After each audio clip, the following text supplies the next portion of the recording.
LEGO has produced 1,462 Star Wars minifigures, but I'm more interested in the ones that they have omitted. I'm going back through every movie, highlighting the missed opportunities and possible future minifigures we might see. But first off, Episode 4, A New Hope. Whoa, that's all you get. One note, I do not want to get a copyright strike in my first video. The boarding of the Tantive is a super well covered scene when it comes to minifigures, but there are still a few missing.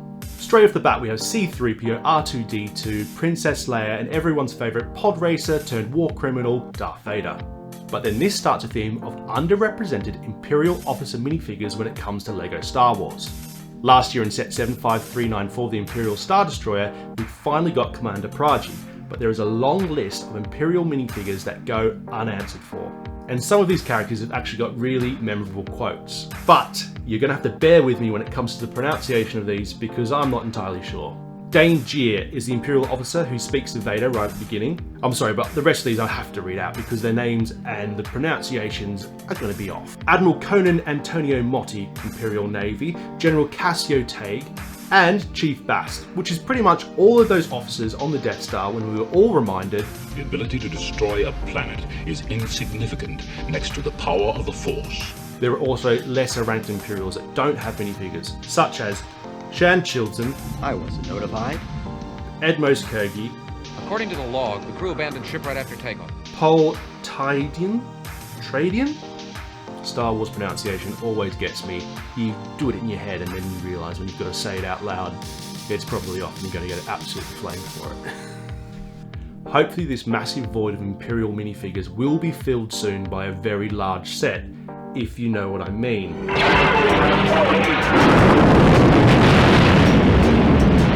Now, back on Tatooine, the Sandcrawler gave us a fantastic insight to the sort of realness of the Star Wars universe. It's something that I personally really love.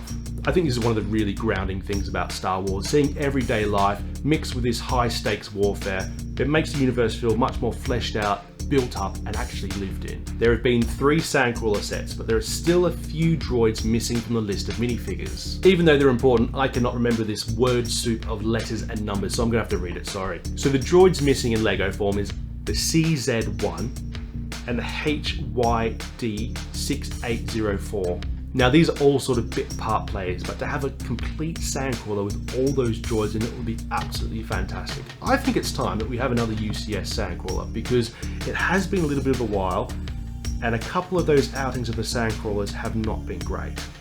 Moving on to everyone's favourite hub of scum and villainy, Mos Eisley is absolutely bustling with characters. We did get the Master Builder set of the Mos Eisley Cantina in 2020, but there's actually quite a few minifigures missing from that scene. I feel like the Master Builder series did a great job of the building, but it didn't really help capture all the minifigures. We did get some amazing ones in there, do not get me wrong, it is a great set. But I feel like it fell a little bit short of what people were expecting. For me, the biggest missing ones here was the pipe-smoking Anzac Danik Jericho, golden-eyed Hem Dazon, the wolf-like Shistavenian Lak Servak, who is the same species as Captain Brutus from the Skeleton Crew. So if we would get another Skeleton Crew set, we'd actually have one of those head molds for this race, which would be fantastic. There are also 2 Duros in there who are the same race as Cad Bane. Now this head mold, I feel like LEGO should really adapt it so there's a bit more to it. It's not just a minifigure head for the Duros. Churros. Duros Churros. Dipper Duros. With some churros. And Muftak is a Tals, who we actually have a minifigure version of already. Coming in one of the Clone Wars sets 8085, the Freako Speeder, we got to see a Tals already, so it's a bit surprising that they didn't repurpose that mold for the Cantina. Thee Sen is one of those strange minifigures that are sort of forgotten in the history of Star Wars minifigures, but it's actually a really cheap one and really unique to get in your collection. You can pick him up for under $5 US, under £4 and about €4 used. From the recording of this video, the Master Builder series has just retired a month ago at the end of 2024, so the possibility of us getting a new one is probably around 2040, which is only 15 years away. Time.